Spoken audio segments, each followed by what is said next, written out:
this compares to history. Right, right. Are there comparable things? Yes. Right. Yes. And obviously we go to Whitewater and Yeah. Monica, and Yeah. Right. you could do this interview. Come on. That's all right. I'm sure that you'll do There are much too many better. men on TV. Oh, yeah. Come on. And a white man, too. Yeah, yeah. But I don't have a red tie. Do we have to close the door here? Yeah, we should.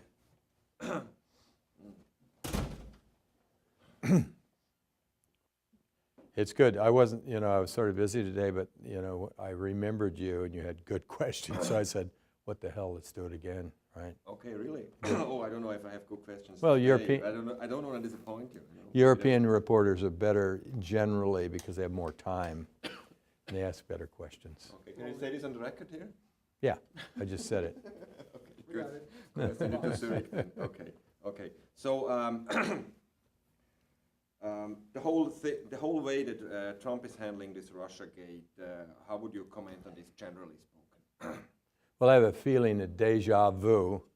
It seems like we're looking at early years of Clinton and Whitewater and eventually Monica and eventually an attempt to impeach him, but also Watergate that started out some second-rate break-in of the DNC turned into something much more because Nixon and because Clinton lied. And there's some thought that maybe there's a little bit of covering up or maybe lying by this president about the relationship that he and his staff had with Russia during the election and before the election. So I think we have the rule of law in America. We have a constitution. We have professionals in the FBI that will pursue this. If they have resources, they'll pursue this to the end, as well as the intelligence committees and oversight committees on the Hill. That is not understood by this president, I don't think. They think that people are out after him, that it's really nothing.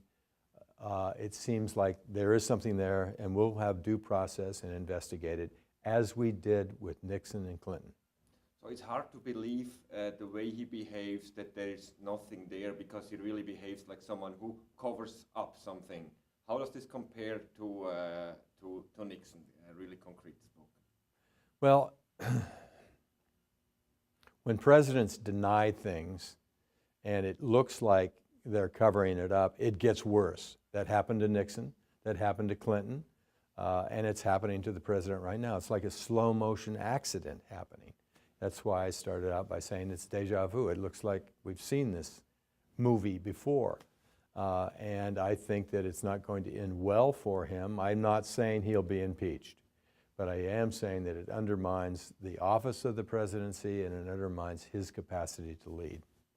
Is there, I read somewhere, but I didn't go into depth, unfortunately. I read something that Reagan behaved differently in the Iran-Contra, because he, at one point, he just opened everything up and was quite more transparent than Trump is now. Has this something to it?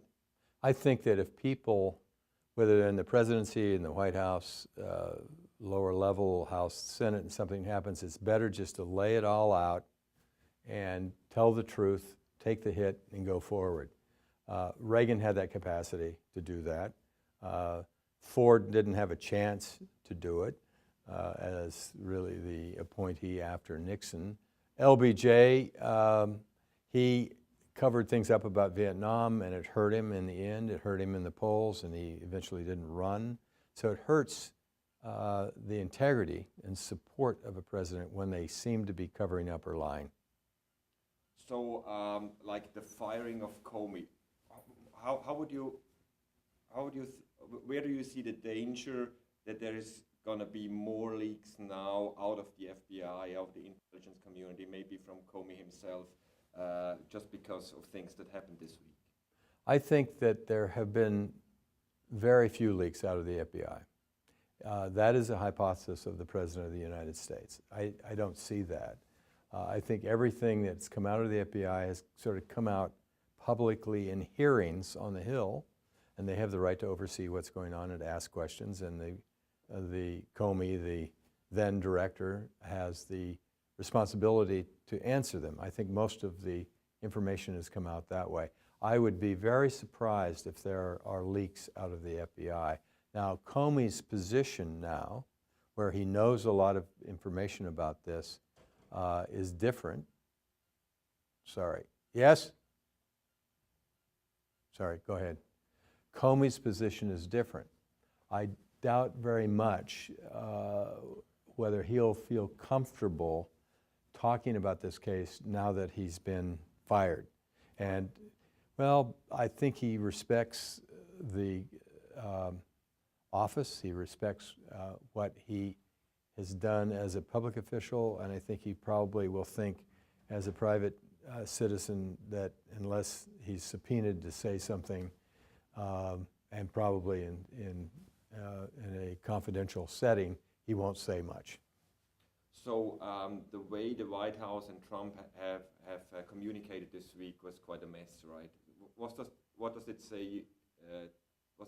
Does it tell you about the president, about the communication and what's going on in the White House? It's very difficult to work for an individual that doesn't have a clear strategy, theme, and message and sticks to it with respect to policy, a campaign, or this particular issue of firing Comey. I mean, they had 3 different kinds of explanations, and then in an interview with NBC, he undermined everyone's explanation after they went out to the press and explained why it was done. The hypothesis originally was, well, I received this information from the Attorney General, Assistant Attorney General, and I've come to the conclusion that he's not doing his job, we're going to fire him. In other words, he assessed the information. Then in an interview last night with NBC, he said, well, I was going to fire him anyway. I'd made up my mind ahead of time. Now, you can do that in business. You can do it in business and not get sued, but this is a public sector with rules and regulations and logic, and it seemed to me that he really undermined, again, trust in him, trust in the White House. I mean, do you trust the spokespersons in the White House that are saying one thing and then one day later the president says something else? He's driving the Hill nuts in terms of these tweets and things and the legislative process. It's really slowed things down. They want a tax bill. They want to pass amendments to the Affordable Care Act, and he keeps doing these things. Well, now he's done it to his own people in the White House. So what are the midterm and long-term consequences of this? Midterm is that it stopped the agenda, the legislative agenda, at least for a few days, maybe weeks. And that's tough because they're on a tough timeline to get a budget done, the debt limit bill done, amendments to the Affordable Care Act, tax reform, investment in infrastructure. These are big things that he keeps promising will be done before September. I don't see it. It's a very tight schedule, and this gets in the way of it. So my last question. That's short term. Long term, we have the 2018 election. It's hard to think about that, but people are, and many Republicans seem to be in districts where they're in trouble right now because of the Affordable Care Act amendments, but other things, and supporting the president. It's hard to stand up in front of a crowd in Iowa when they're yelling at you about, well, are you supporting the president or not? And you're trying to support the president and they scream you down and so you can't even talk. That's happening. That is short term. That has long-term consequences for the next election for members of the House and the Senate. So my last question would be, probably the last one is, so really easily spoken for our viewers, why is this Russiagate not going away for Donald Trump? Russiagate is not going away because we believe in the rule of law and the Constitution. That means we will investigate this particular problem until we get a clear answer. And that means it will go on for a long time. Do you think there will be... Is that simple enough? Yeah. Even for Swiss. Do you think there will be... Sorry. That's a joke, folks. Do you think there will be a special prosecutor or something that is going to be necessary? Or you think like all the investigations are going to be credible and seriously enough? That's the next step to evaluate. I think the Democrats solidly want a special prosecutor. that will depend upon a few Republicans. McCain would like to have that, a few others. He's a Republican.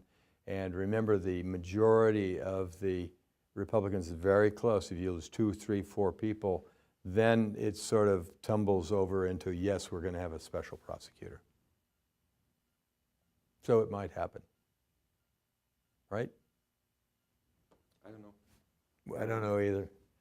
But the more the president pushes back and covers up and changes, and sometimes lies, in my opinion, the more likely we will have a special prosecutor.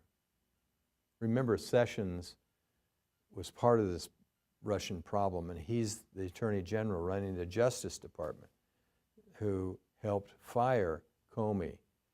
People don't trust him on this, and so we need to have an independent head of FBI, but an independent special prosecutor, and I think a lot of people are thinking that way. Is that enough? No? Do we have this, the last answer? Okay, okay, yeah. Yeah, okay. Yeah, it's enough. Sorry. But I think it's only wrong with. I don't know. Yeah. That's a good question. Mm. I think so. Mm. I think it's an act of, it's a law, and if it's a law, it has to pass the House and Senate. I don't think the Senate can create a commission by itself, but maybe it can. That's how I learn things. You get questions like that. Of course, of course. So, good. Yeah, So there's 15 seconds out of that baby, right? yeah. Out of the interview. No. Here and talk. We need. You need stuff. Yeah, just Like I could have put up here, Trump is a shit, and then No. you could be filming. They're used to that, and they think Trump's that, but they don't. I think they realize that we've got this fabric of rule of law, the courts, the Congress, and it's not like dealing with the head of Azerbaijan or something, right? And so, I don't know. Each time I went in '87 originally. It's changed. It's the most materialistic communist country in the world. really. Oh, God. Yeah. Well, they are. Very wealthy. There are 330 million cars in China now. That's the population of the United States of 1.8 billion.